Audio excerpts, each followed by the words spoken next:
And we are joined by eminent panelists from all across the world. We have a studio with people with different set scales. We have authors, academicians, journalists. We'll be cutting across to San Francisco. We'll be going to places, and we'll seek opinion, Krishna, from people who have a say, an idea of the Indian election from a very global WION perspective.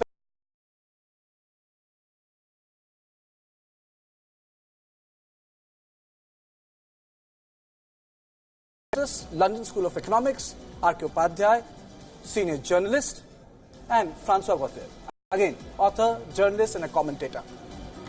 That's right. And on the other side of the table, we have Mr. Andrew Whitehead, former senior journalist with the BBC. And we also have Professor Makrand R. Paranjpe, who is the director of the Indian Institute of Advanced Study. We also have Mr. Jasper Reed, political analyst, who joins us very often, and he joins us on this big day too. And we also are joined on this big day by Mr. Arun Anand, senior journalist, who completes this very special set of guests who have joined us bright and early, Kartikeya, at 7 in the morning. And we have, right on top of this special day of broadcast, some breaking news. And this is big, ladies and gentlemen. The Congress party has readied a Plan B hours before the final results come out, and the Grand Old Party has readied a Karnataka-style plan, if I may, in case the results are different. A new grouping of the UPA that includes the TMC, the Samajwadi Party, the BSP, the Aam Aadmi Party, and the Telugu Desam Party are set to form something called as an alliance. It's a UPA plus. I don't know what exactly it is. Kartikeya Sharma, our political editor, is with us on his broadcast. Kartikeya, talk to us. This is big, isn't it? Oh, it's a big breaking news. The issue here is that the Congress party yesterday night with Ahmed Patel, Abhishek Manu Singhvi, Jairam Ramesh, and a couple of senior leaders met. They have drafted 3 letters, separate set of letters signed by Congress President, have been prepared, and they're willing to reshape and remake what we call UPA. Now, what they have decided is that there will be something called Secular Democratic Front, because UPA comprises of the parties which have fought elections together. Okay. But SDF, as we know today, as we are breaking this news for our viewers, will be comprised of TDP, Aam Aadmi Party, Samajwadi Party, Bahujan Samajwadi Party, and many other political parties who are neither aligned with the Congress, which is UPA, nor aligned with Bharatiya Janata Party. But this is all depending on the shape and the nature of Lok Sabha. I was just about to say. This is called Karnataka National Plan.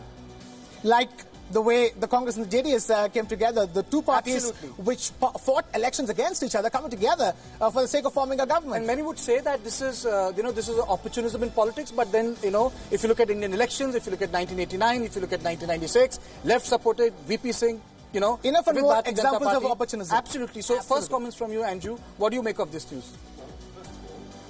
Interesting news, but it's 3 months too late. If they'd gone into the elections as an alliance, they may have done rather better than this rather botched job rather late in the day.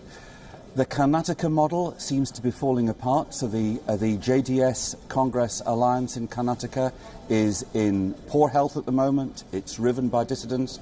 We're not quite sure whether it's going to survive as a state government, so calling this a national Karnataka model feels a little bit flawed.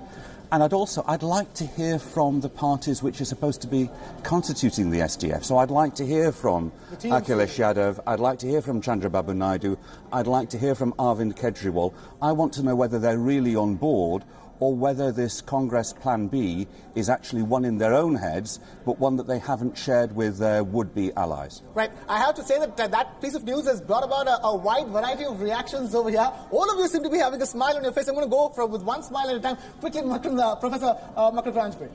Well, it's a brave front, I would say. And we wish them well. Let's see what they achieve. That's what is the opposite of wishing somebody well? Lord Meghnad Desai. Too little, too late. It reminds me of George Bush Sr.'s Coalition of the Willing. And look how that worked out. Coalition of the Willing. Nice comparisons, isn't it, Kartikeya? See,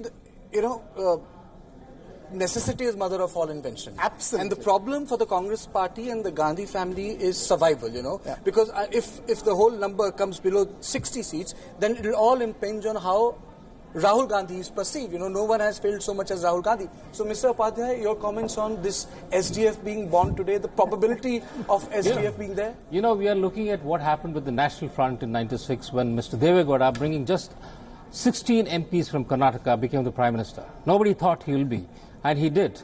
But I think in this age and day, it's a joke. Look at the kind of people who are joining together: TDP, AAP, BSP and SP. Apart from BSP and SP, I don't see anybody bringing anything to the table. AAP could be 0, and Chandrababu Naidu might be bringing just 4 or 5 seats. So with that kind of a setup, what are they talking about? What are they talking about, Mr. Arunanand, if you can also weigh in on it? I think they're not addressing the core of the problem. The core of the problem is that Congress has